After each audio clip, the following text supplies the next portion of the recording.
Eh, Esta primera parte ya me estoy ausentando de una actividad que tenía en el posgrado que le había mencionado, entonces no les quería dejar nuevamente sin clase el día de hoy, entonces me estoy dividiendo en el medio, ¿verdad? Pero dando prioridad a lo que es la clase de ustedes, entonces luego me voy a acoplar a mis otras actividades. Muy bien, vamos a iniciar entonces.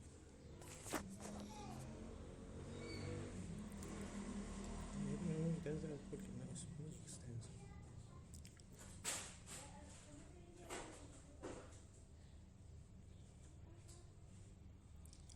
Como ya le dije al principio, el día de hoy vamos a estar desarrollando dos temas muy interesantes e importantes que son el duodeno y páncreas, que generalmente se desarrollan juntos debido a sus relaciones y características que tienen en común. Iniciamos con el duodeno. Vamos a ver qué hay interesante sobre el duodeno. En cuanto a las generalidades del duodeno, podemos mencionar de que consiste en la porción inicial del intestino delgado. El intestino delgado, como vamos a ver en la siguiente clase, tiene dos porciones, una porción fija y una porción móvil. La porción fija es la que le corresponde al duodeno y la porción móvil al yeyuno híleo. Generalmente, en algunas situaciones quieren confundir de que el duodeno no hace parte del intestino delgado. Y sí, el duodeno es la parte inicial del intestino delgado. ¿Qué más? El duodeno, como podemos observar por las imágenes, está interpuesto entre lo que es el estómago y el yeyuno, ¿verdad? Ya que el duodeno es a continuación del estómago y luego el duodeno a nivel de la flexura duodeno-yeyunal se continúa con la porción móvil del intestino delgado que es el yeyuno. Y en cuanto a su extensión, podemos mencionar de que el duodeno se extiende desde el píloro que marca la terminación del estómago hasta la flexura duodeno-yeyunal.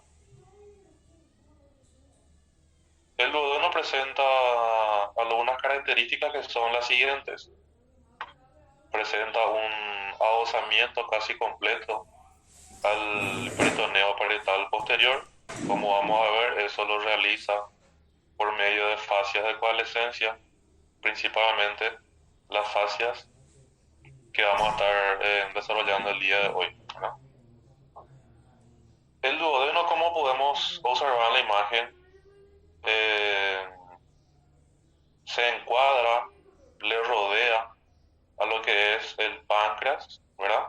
El marco duodenal también algunos lo denominan debido a eso, y tiene una forma de anillo incompleto, ¿verdad? Por la íntima relación que tiene con el páncreas, principalmente con la cabeza del páncreas.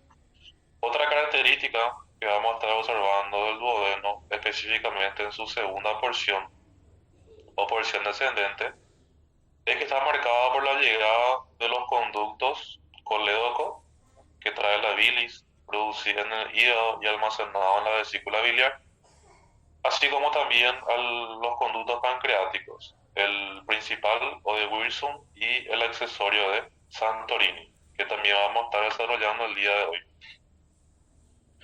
Y otra característica peculiar que presenta el duodeno es en cuanto a su situación. Está situado tanto en el piso supracólico como en el infracólico. Eso debido al mesocolon transverso, ¿no? Que lo divide en dos partes, supracólica e infracólica, por encima y por debajo del mesocolon transverso. En cuanto a su descripción, específicamente en la configuración externa, ya mencionamos de que el duodeno tiene la forma de un anillo incompleto que le está rodeando al páncreas, específicamente a la cabeza del páncreas. Y el duodeno presenta cuatro porciones, así como también la flexura duodeno-yeyunal. La primera porción, que corresponde a la porción superior, La segunda porción es la porción descendente, la tercera porción la porción horizontal y la cuarta porción la porción ascendente. Y así como ya les mencioné, también presenta la flexura duodeno-yunal, que generalmente ya se describe en conjunto con la porción ascendente. Vamos a hablar un poquito de cada uno. La porción superior o primera porción del duodeno, que es interesante. Siempre hay que manejar bien en estos casos los niveles vertebrales donde le encontramos a estas cuatro porciones del duodeno. La porción superior, por lo tanto, encontramos a nivel de la primera vértebra lumbar, ¿sí? Luego debemos saber también su extensión. La primera porción del duodeno se extiende, por lo tanto, desde el píloro que marca su origen hasta el cuello de la vesícula biliar, ¿sí? Del píloro, que está más o menos a este nivel, y se extiende hasta el cuello de la vesícula biliar. La primera porción del duodeno presenta una dilatación en su origen que se denomina ampolla o bulbo duodenal. Ampolla o bulbo duodenal. La siguiente porción, que es la porción descendente, segunda porción, sus características son que forma o en conjunto con la primera porción lo que se denomina la flexura superior del duodeno o la rodilla superior. También cabe resaltar el nivel vertebral. La porción descendente se encuentra entre la primera y la cuarta vértebra lumbar, L1, L4. Y en cuanto a sus características, lo hace una de las porciones más importantes, debido a, como ya les he mencionado, la segunda porción o la porción descendente del duodeno es la que recibe a los conductos colédocos que contienen la bilis producida en el hígado, almacenada en la vesícula biliar, así como también la recibe a los conductos pancreáticos. En este caso usaremos la imagen del conducto pancreático principal o de Wilson, que termina en conjunto con el conducto colédoco. Vamos a ver más adelante cómo se denomina. Y por encima de ellos también está recibiendo al conducto pancreático accesorio o conducto de Santorini.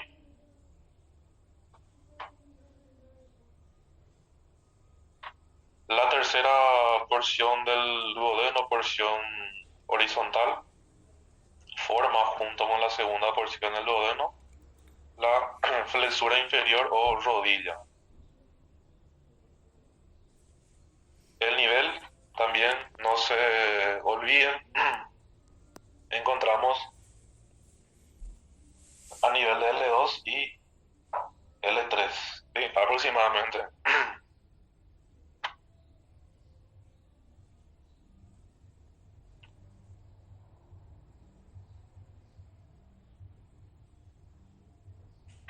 Bueno, otra característica es que está en relación con los vasos mesentéricos superiores, ¿ok? Vasos mesentéricos superiores. Y una característica importante que presenta la tercera porción del duodeno es que está contenido en una pinza denominada aórtica mesentérica o compás de Wilkie, ¿sí? Es contenido, como vamos a ver en la siguiente imagen. La siguiente porción, que es la porción ascendente o cuarta porción, el nivel vertebral, no se olviden. Y como ya les había mencionado, vamos a describirlo ya en conjunto con la flexura duodeno-yeyunal, ¿verdad? ¿Qué es lo importante de la flexura duodeno-yeyunal? O también se lo conoce como ángulo duodeno-yeyunal. Una de las características más importantes que presenta la flexura duodeno-yeyunal es la inserción del músculo suspensorio del duodeno o músculo de Treitz. Ya para que tengan una noción para el año que viene, Y como cultura general, ¿verdad? Como siempre digo, este músculo de Treitz, así como también algunas bibliografías antiguas o los libros de cirugía, lo denominan ligamento de Treitz. Es correcto llamarlo de las dos maneras, ¿verdad? Dependiendo de los libros que se utilizan. Músculo de Treitz o ligamento de Treitz. ¿Cuál es la importancia funcional para que esto nos sirva a nosotros? Eh, Principalmente en los casos ya hablando de cirugía, en los casos, por ejemplo, de una hemorragia digestiva. Las hemorragias digestivas se pueden clasificar en hemorragias digestivas altas y bajas, ¿no? ¿Y cómo se clasifican altas y bajas? Y una de las formas de clasificarlos es justamente en relación al músculo de Treitz. En este caso, todo lo que se encuentra por encima del músculo de Treitz va a corresponder al origen de una hemorragia digestiva alta. Y lo que se encuentra por debajo, al origen de una hemorragia digestiva baja. Esto no va a entrar en el examen, no se preocupen, pero quiero que sepan y vean lo que es la importancia del músculo de Treitz, ¿no? Lo que conocemos como la anatomía aplicada o la anatomía funcional.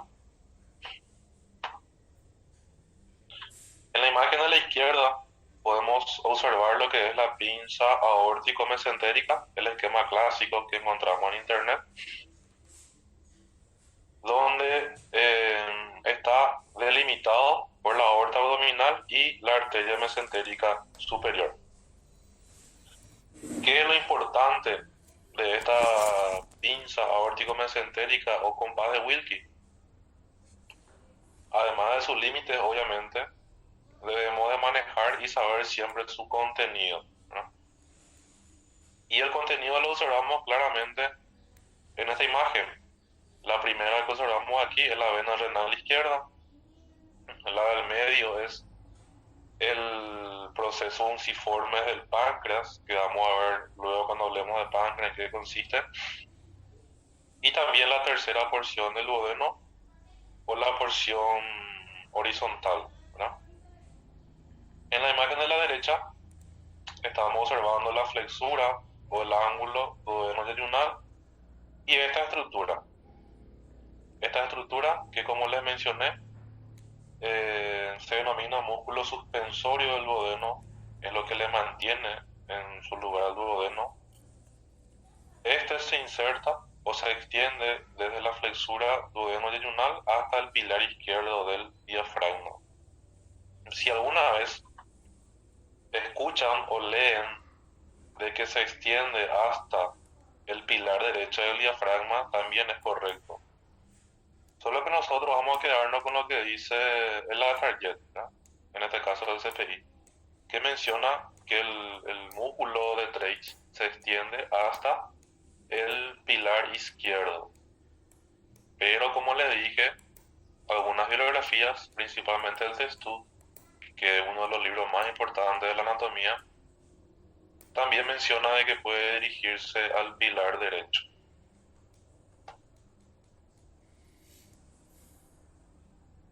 Muy bien, siguiendo, en la parte interna del interior del duodeno, observamos lo que se denomina las papilas duodenales o carúnculas, ¿sí? Y vamos a tener dos: la papila duodenal menor y la papila duodenal mayor, o carúncula menor, carúncula mayor. De ambas formas es correcto denominar. ¿Qué hay que saber de estas papilas? ¿A qué conductos reciben, ¿verdad? O qué conductos desembocan a ese nivel?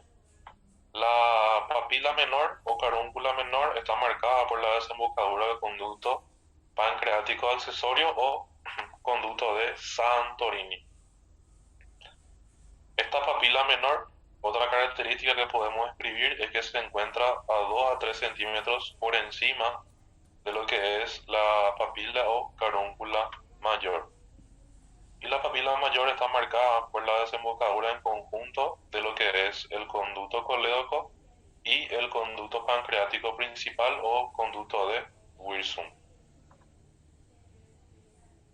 Esto, como vemos en la imagen, la desembocadura en conjunto de los dos forman lo que es la ampolla hepato-pancreática o ampolla de Vater, y estas están envueltas por fibras musculares que forman un esfínter muscular que es el esfínter de Oddi. Este esfínter de Oddi tiene una función muy importante, ya que este, como lo dice su nombre, es un esfínter que se opone al reflujo. ¿Dónde está la importancia de que este esfínter se oponga al reflujo? Ya que si ocurre un reflujo, ya sea del contenido duodenal, del contenido del conducto colédoco, que es la bilis, o propiamente del jugo pancreático, ¿qué va a pasar? Van a introducirse nuevamente por medio del conducto pancreático hacia el páncreas. Cuando ocurre eso, se activan las enzimas que encontramos dentro del páncreas y eso genera una autodestrucción del órgano. Eso a grandes rasgos es lo que consiste en la fisiopatología, o sea, la causa de lo que lleva a una patología bastante frecuente en el país, que es la pancreatitis. La pancreatitis, por lo tanto, una de sus causas más frecuentes es el reflujo del contenido, ya sea duodenal, bilis o su propio jugo pancreático hacia el páncreas. Como ya le dije, eso activa unas enzimas que están dentro del páncreas y eso produce una autodigestión. Es como si fuese que se autodestruye el páncreas y como consecuencia se produce la pancreatitis. Como cultura general, una de las causas principales que puede llevar a una pancreatitis es la obstrucción acá de la ampolla de Vater por medio de la litiasis de origen vesicular. Litiasis son las famosas piedras, sería la piedra de la vesícula. Las piedritas descienden por el conducto colédoco y una vez que llegan a nivel de la ampolla de Vater, obstruyen la ampolla. Por lo tanto, el único camino que encuentran tanto la bilis como el jugo pancreático es regresión, volver hacia el páncreas y producir todo el daño que ya les mencioné. De ahí entonces, para explicar un poquito la importancia que tiene el esfínter de Oddi.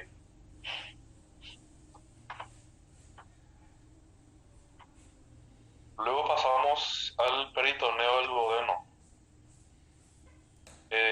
La primera porción del duodeno, por la presencia de la arteria gastroduodenal que está cruzando por detrás de la primera porción del duodeno, se divide en dos segmentos. Uno que es medial a la arteria y otra que es lateral a la arteria gastroduodenal. ¿Qué pasa en ambos segmentos? El segmento medial se encuentra totalmente peritonizado, ¿verdad? O sea que quiere decir que está peritonizado tanto por su cara anterior como por su cara posterior. Así como también está en relación con la porción retrogástrica de la transcavidad de los epiplones. Y lateral a la arteria, ¿qué pasa?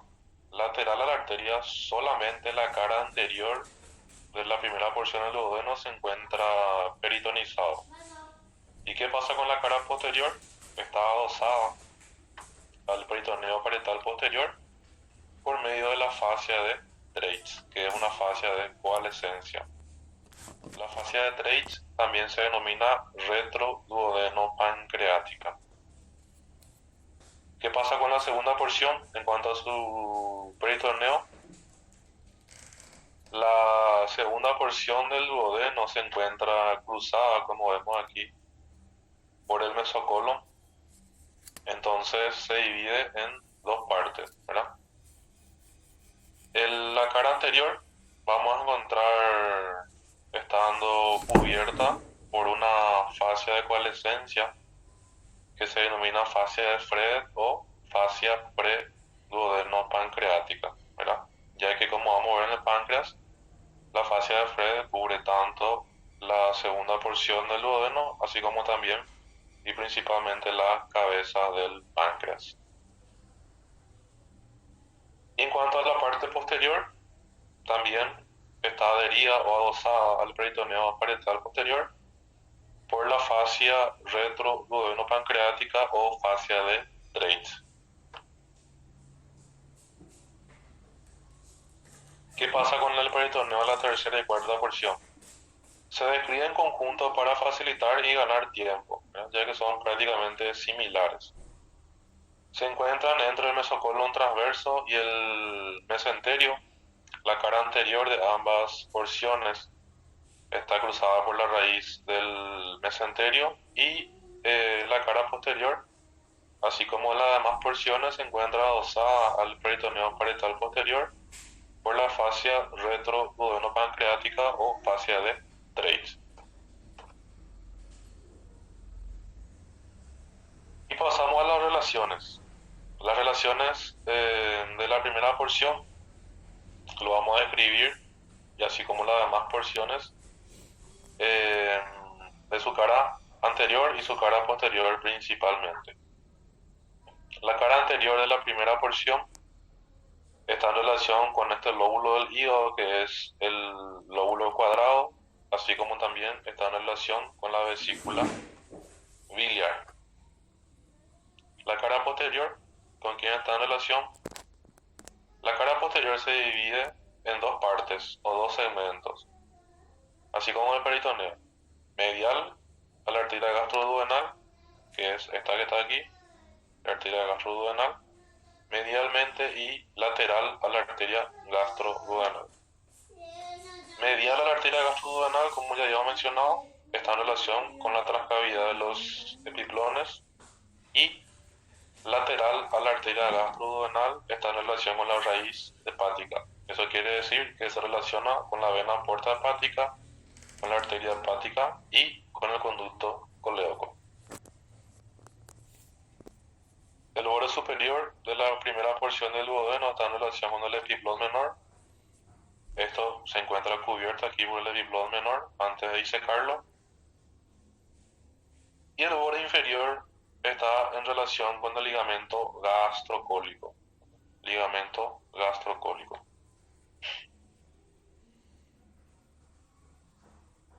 ¿Qué pasa con las relaciones de la segunda porción del duodeno?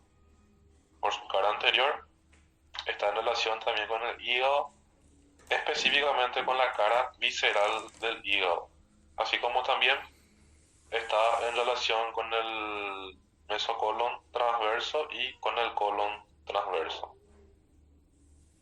Su cara posterior está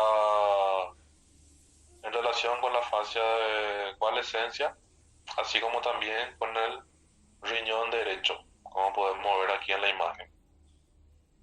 El borde medial de la segunda porción del duodeno está en relación íntima con la cabeza del páncreas.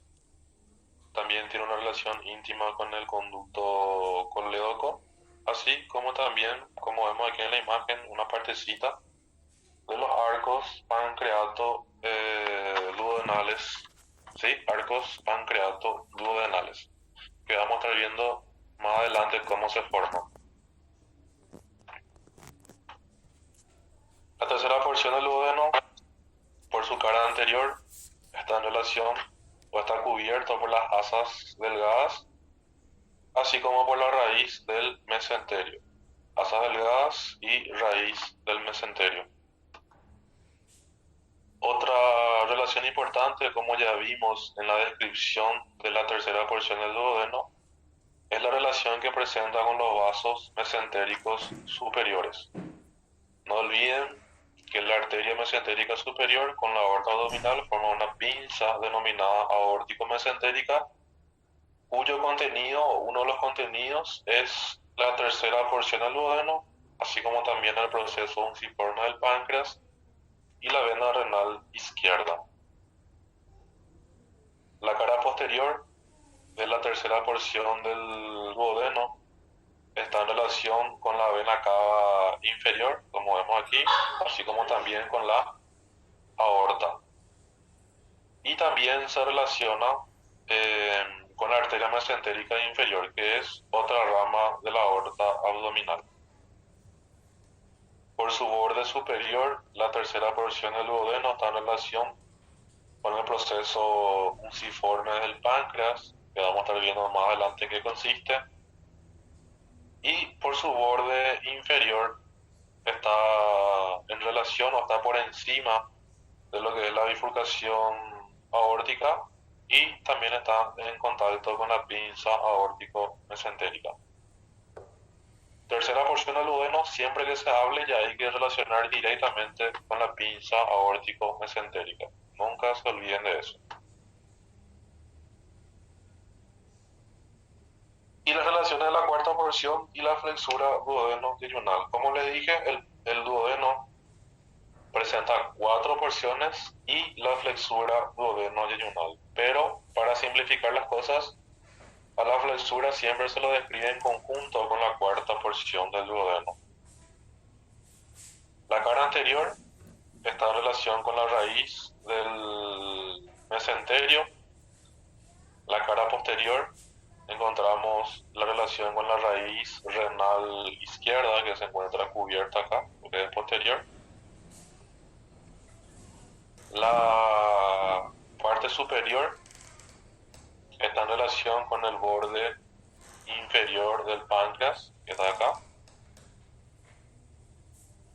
Y la cara izquierda hay una relación muy importante, bastante interesante, que es el arco vascular de Treitz. Arco vascular de Treitz. ¿Qué es lo importante del arco vascular de Treitz? Obviamente saber cómo está delimitado. Y está delimitado por dos estructuras, una arteria y una vena. En este caso, la arteria está representada por la arteria cólica izquierda y la vena por la vena mesentérica inferior. ¿Tá? Vena mesentérica inferior.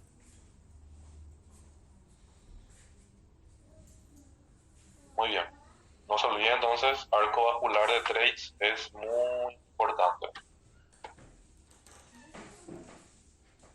Así como vamos a ver cuando desarrollemos intestino, el área avascular. O sea, hay un área avascular y un área vascular. El área avascular está en relación con las ramas, ya sea colateral y terminal, de la arteria mesentérica superior, que vamos a estar viendo con más detalle cuando alcancemos esa clase. Pasamos a la irrigación del duodeno, específicamente las arterias. Las arterias del duodeno están representadas por dos arcos. Vamos a tener un arco anterior y un arco posterior. Y estos arcos se forman por las arterias pancreato-duodenales. Como lo dice su nombre, pancreato-duodenales participan en la irrigación tanto del páncreas como del duodeno. El arco anterior está formado por la arteria pancreato-duodenal superior anterior, que es esta que está acá. ¿Qué es lo importante saber de estos arcos? ¿De dónde provienen las arterias que lo forman o que lo conforman? La arteria pancreato-duodenal superior anterior es rama terminal de esta arteria, que es la arteria gastroduodenal. Ramo terminal. Es importante especificar siempre, principalmente en el caso de la gastroduodenal, si su ramo es terminal o colateral. En este caso, la pancreato-duodenal superior anterior es ramo terminal. Y la otra arteria que forma este arco es la arteria pancreato-duodenal inferior anterior. Vamos, inferior anterior. Esta arteria pancreato-duodenal inferior anterior que vemos aquí en esta imagen se origina de un tronco común que corresponde a un ramo colateral de la arteria mesentérica superior, el tronco de las pancreato-duodenales inferiores. ¿Qué pasa con el arco posterior? está formado por la arteria pancreato-duodenal superior posterior, que es esta que vemos acá, que tiene una relación íntima e importante con el conducto colédoco. Dice que le da el brazo al conducto colédoco.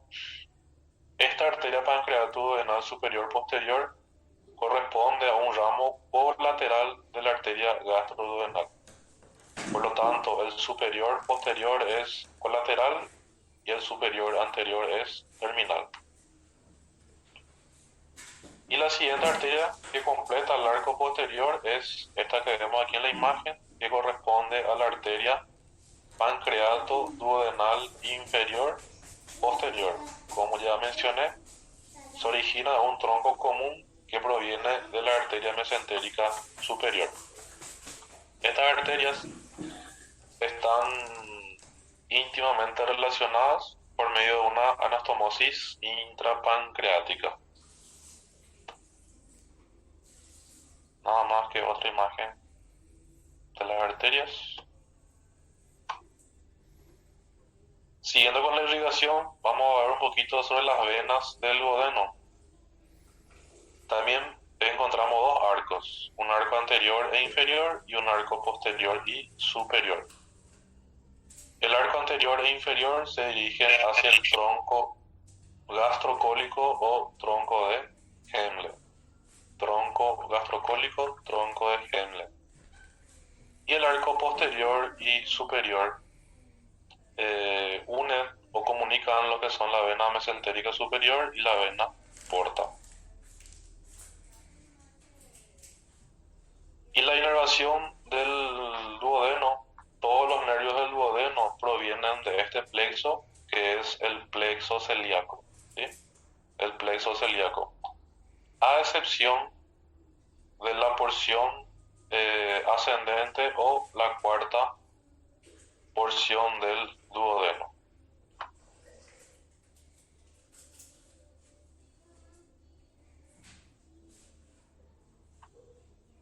Bien. Seguimos con el páncreas para poder terminar la clase y luego habilitar unos minutos para consulta. Vi que en el medio de la clase enviaron un mensaje encima para preguntar algo que no tiene absolutamente nada que ver con la clase de hoy. Pero bueno, vamos a continuar. El páncreas. ¿Qué vamos a decir sobre el páncreas? ¿Qué es lo más interesante del páncreas?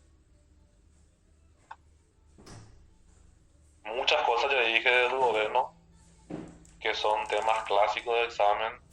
Los que prestaban atención ya habrán tomado sus apuntes correspondientes. El páncreas. En cuanto a las generalidades, ¿qué podemos empezar a decir cuando describimos el páncreas? Primeramente que es una glándula mixta. ¿En qué consiste o por qué la llamamos glándula mixta? Debido a que tiene una secreción externa y una secreción interna, ¿verdad? La secreción externa del páncreas consiste en el jugo pancreático, que ya hablamos un poquito en la parte del duodeno, donde dijimos que el páncreas secreta el jugo pancreático por medio de sus conductos excretores, que son el conducto pancreático principal o de Wilson y el conducto pancreático accesorio o de Santorini, que desembocan en la segunda porción del duodeno. Y la secreción interna del páncreas consiste en las hormonas, principalmente la insulina y el glucagón.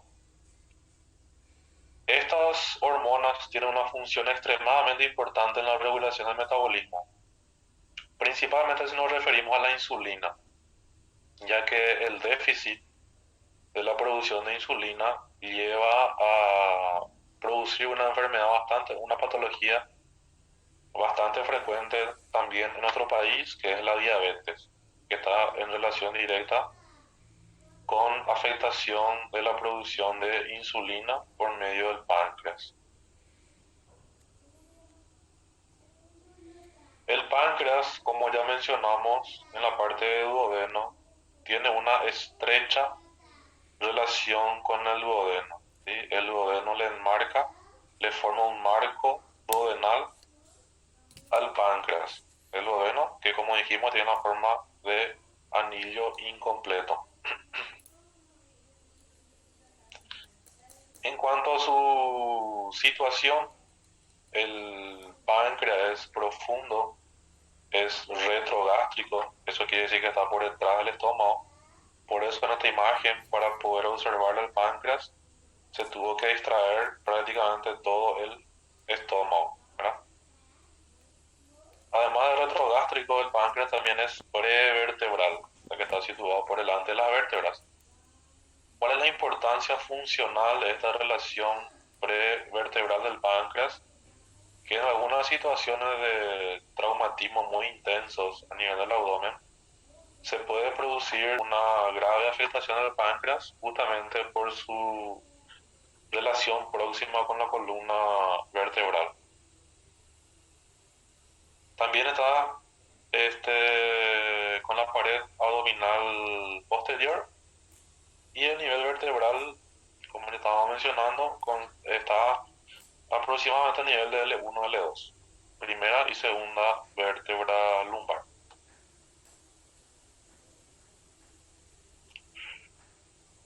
En cuanto a la descripción, específicamente la configuración externa del páncreas, ¿qué podemos decir?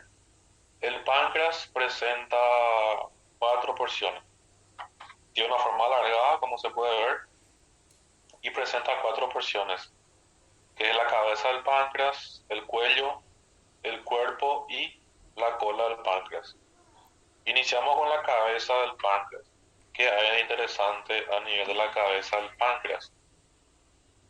Como ya venimos mencionando, tiene una íntima relación con el duodeno, principalmente su borde superior y su borde derecho, que presentan un canal donde viene a alojarse el duodeno, ¿sí? Como Gregoire ya lo mencionó en su momento, es como si fuese el neumático con la llanta. ¿Qué más podemos decir? La cabeza del páncreas se inclina medialmente y forma una especie de gancho, con mucha imaginación, una especie de gancho, y a eso se le denomina proceso unciformes del páncreas, que ya habíamos mencionado cuando hablamos del contenido de la pinza aórtico-mesentérica. Este proceso unciformes del páncreas se encuentra por detrás de los vasos mesentéricos superiores y presenta una íntima relación con la vena mesentérica superior, ya que este forma un canal, una excavación sobre el proceso unciformes del páncreas, más o menos a este nivel. Un canal que forma la vena mesentérica superior. La segunda porción del páncreas es el cuello, que está aproximadamente a este nivel. ¿Qué podemos decir del cuello? Sus límites. El cuello está limitado o extendido entre la primera porción del duodeno y a este nivel, que se denomina incisura del páncreas, que vamos a ver enseguida para qué sirve. Entre la primera porción, por lo tanto, del duodeno y la incisura del páncreas. El cuello presenta 2 tubérculos, un tubérculo anterior y un tubérculo posterior o tubérculo omental. Y como ya les mencioné, hay una región que se denomina incisura del páncreas, cuya importancia topográfica es que a ese nivel encontramos a los vasos mesentéricos superiores.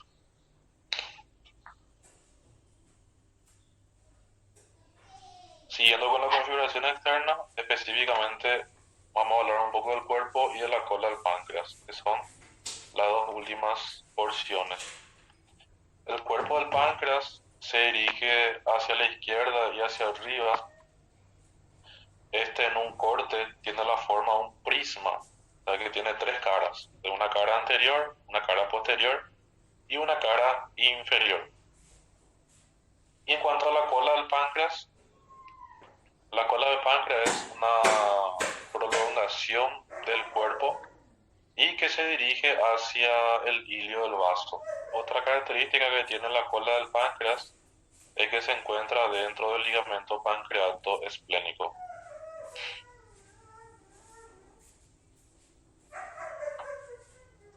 Y vamos a hablar un poco de los conductos excretores, lo que llevan el jugo pancreático hacia la segunda porción del duodeno.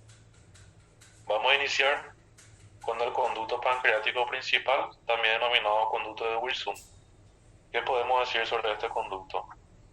El conducto de Wilson se origina a nivel de la cola del páncreas, como vemos aquí en la imagen. Cola del páncreas, por lo tanto. Otra cosa, el trayecto. El conducto de Wilson recorre tanto la cola del páncreas, el cuerpo, y a nivel de la cabeza del páncreas se ubica en la parte posterior, ¿sí? Y vamos a ver por qué. Se encuentra entonces en el centro del páncreas y a nivel de la cabeza, como ya les mencioné, se ubica en su parte posterior. Otra cosa importante que siempre tienen que saber, ya sea para el CPI o para la carrera, es los segmentos o las porciones que drena tanto el conducto pancreático principal así como el conducto pancreático accesorio. El conducto pancreático principal es el que se encarga de drenar o de recoger la mayor parte de lo que corresponde a la producción del páncreas. Por lo tanto, quiere decir que drena la parte de la cola, el cuerpo, así como también la parte posterior de la cabeza del páncreas.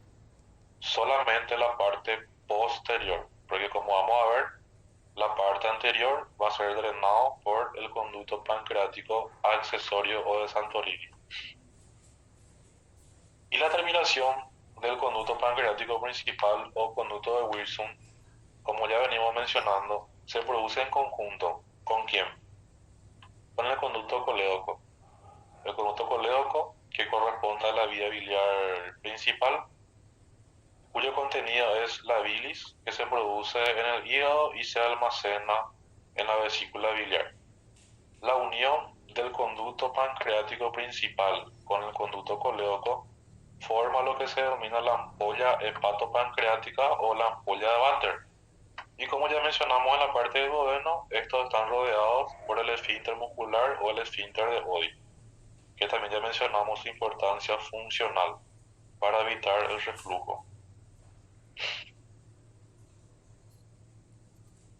El conducto de Santorini o conducto pancreático accesorio, este se origina a nivel de la cabeza del páncreas. ¿Cómo se origina? Se desprende de lo que es el conducto pancreático principal, ¿sí?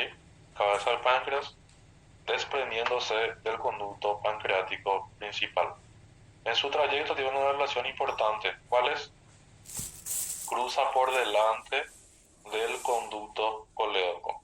Cruza por delante del conducto colédoco. ¿Qué parte drena? Como ya les mencioné anteriormente, solamente drena la porción anterior de la cabeza del páncreas. Solamente la porción anterior de la cabeza del páncreas.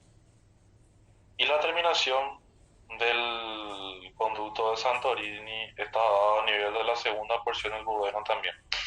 Específicamente ambos desembocan en la parte posteromedial de la segunda porción del duodeno.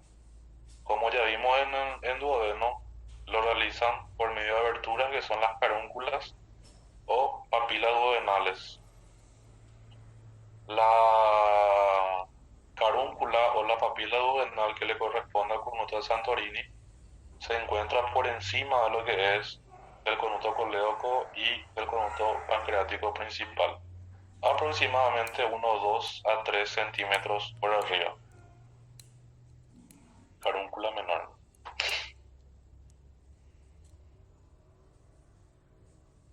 Antes de entrar en la parte de peritoneo, vamos a hablar un poquito de los medios de fijación. El páncreas es uno de los órganos, como lo menciona el libro, que está mayormente fijado dentro de la cavidad peritoneal.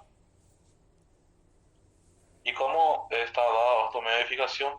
está dado por tres elementos: por la fase de coalescencia, por su relación con el duodeno y por las raíces vasculares.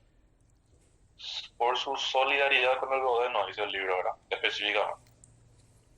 Las coalescencias describimos a nivel de la cabeza y el cuerpo del páncreas. Y por detrás de la cabeza del páncreas corresponde a la fascia de Treitz, que ya venimos mencionando desde el duodeno, que también se denomina fascia retroduodeno-pancreática. Y el cuerpo del páncreas está adosado al peritoneo parietal posterior por medio de la fascia retropancreática o de TOL.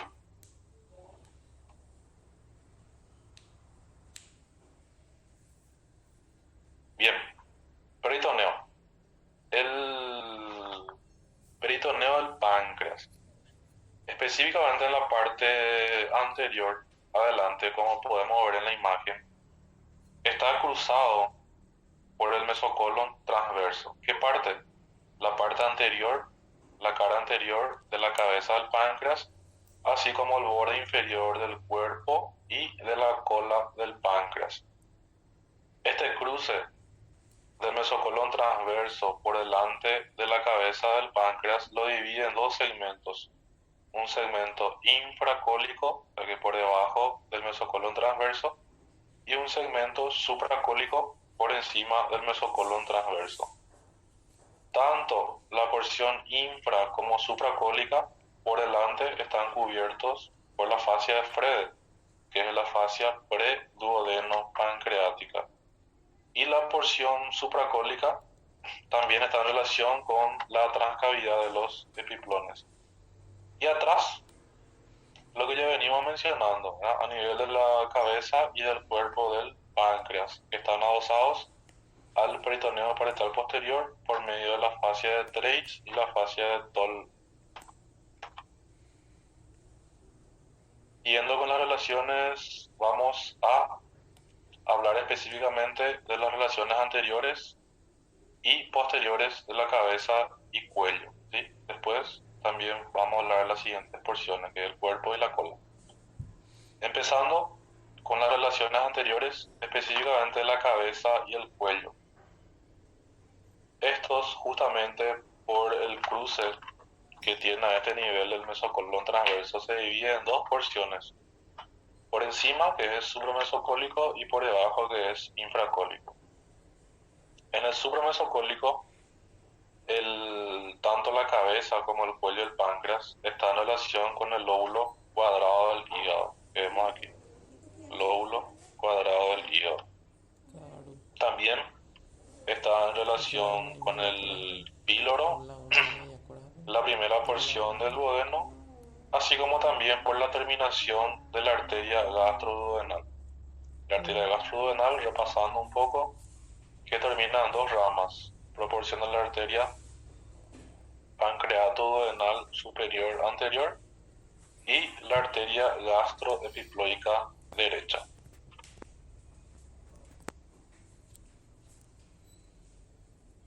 Ahora vamos a la porción inframesocólica de la cabeza y cuello.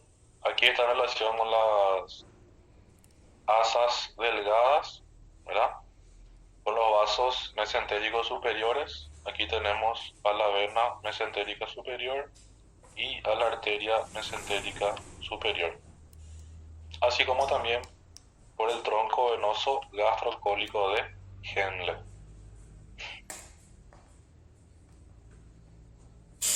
Las relaciones posteriores, en este caso de la cabeza y el cuello, se dividen en dos grandes grupos: por detrás y por delante de la fascia de Treitz o fascia retroduodeno-pancreática.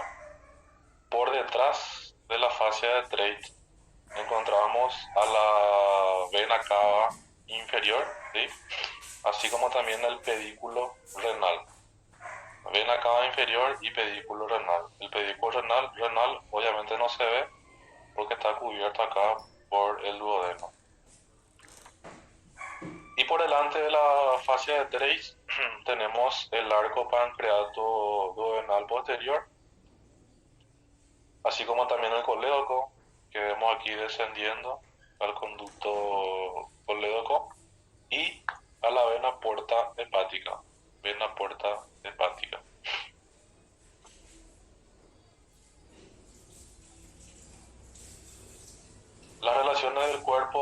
la cola, cuerpo y la cola del páncreas están en relación con la transcavidad de los epiplones, este que le separa de la cara posterior del estómago. Esta es la transcavidad, como ya habíamos visto en la primera clase, que la está separando de la cara posterior del estómago. Así como también están seguidos por los vasos esplénicos, la vena y la arteria esplénica. En cuanto a las relaciones posteriores, tanto la del cuerpo y la cola del páncreas, también lo dividimos en dos grupos, por detrás y por delante de la fascia de Treitz. Por detrás está la aorta abdominal, acá, tiene que venir acá la aorta abdominal, el pedículo renal, que está cubierto justamente por el cuerpo y por la cola del páncreas. También encontramos la relación del riñón con su glándula suprarrenal correspondiente, ¿verdad? Y la cola del páncreas, que está bien en relación con el vaso. Por delante tenemos la vena esplénica y los vasos mesentéricos inferiores.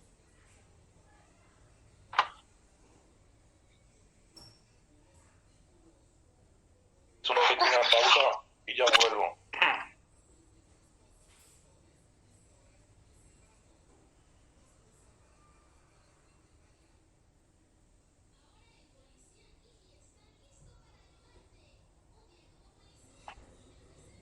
Bien, seguimos. Tomar un poco de agua. ¿En qué consiste esta imagen? Aquí vamos a describir lo que es la irrigación del páncreas, ¿no? Específicamente lo que corresponde a la parte arterial. Acá podemos distinguir tres segmentos, una parte derecha, una región media y una parte izquierda. La parte derecha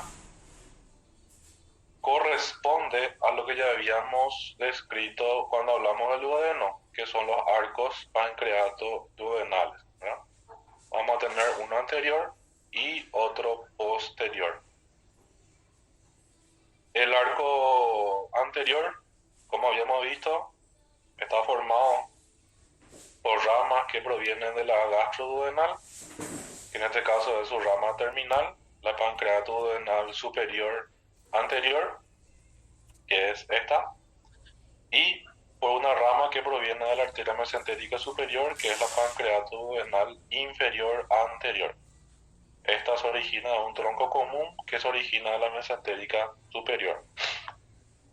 Y el arco posterior está dado por la pancreato-duodenal superior posterior, que es un ramo colateral de la arteria gastroduodenal, y por la pancreato-duodenal inferior posterior, que es rama de un tronco común que se origina de la arteria mesentérica superior. La parte media de la irrigación del páncreas está dada por esta arteria, que es la pancreática dorsal. También algunos le llaman de Testú de Haller. La pancreática dorsal desciende por detrás de lo que es el cuello del páncreas y termina bifurcándose en dos arterias. Una que se dirige hacia adelante, prepancreática, y viene a anastomosarse con la arteria pancreato-duodenal superior anterior. Y otra que se dirige hacia el cuerpo y la cola, que es la arteria pancreática inferior. La pancreática inferior, vamos a ver enseguida, viene se anastomosa acá con esta arteria que es la pancreática mayor. Justamente el segmento izquierdo o la parte izquierda está dada por las arterias pancreáticas cortas, que son estas, que se originan de la arteria esplénica, así como también por la pancreática mayor, acá. Como ya le mencioné, se dirige hacia abajo y se anatomosa con la pancreática inferior proveniente de la pancreática dorsal.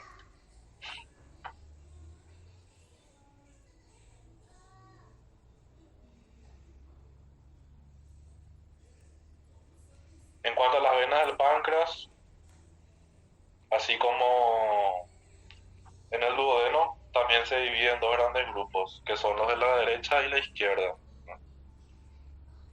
Los de la derecha está dado por el arco pancreato-duodenal anterior y el arco pancreato-duodenal posterior.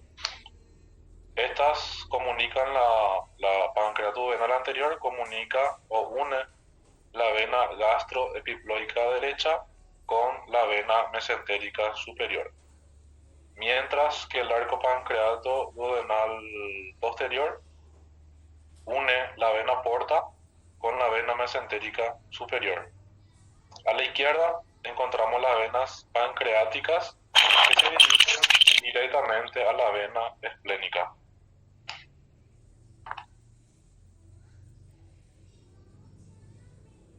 Los linfáticos del páncreas. Los linfáticos del páncreas dividimos en 4 grandes grupos.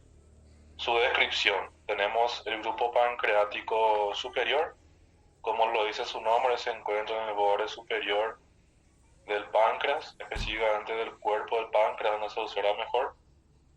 Y estos están acompañados luego por el pancreático inferior, el esplénico y el grupo pancreato-duodenal.